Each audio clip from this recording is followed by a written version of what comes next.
Residents in flood zone areas are keeping a close eye on the rising waters in their neighborhoods with this latest wet weather system that's moved in. But there's more good news to report this evening on the next crest for flooding on the Clark Fork River as cool weather does its part to slow snowmelt off the mountains.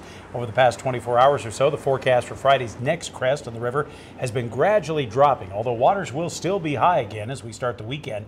Hydrologists are now expecting the crest in the Clark Fork at Missoula to be about 12.5 feet. If that holds true, the river should stay below that 13-foot major flood stage and would be more than a foot lower than last week's crest, which had been the highest in more than a century. The Clark Fork River expected heights through this weekend and through the end of this week are going to kind of level off a little bit. We've had this cooler air come in, and whenever we get these cooler air masses, just like we had at the end of the last surge of water that came down the river, it brings the rivers to a level spot and then they start dropping some.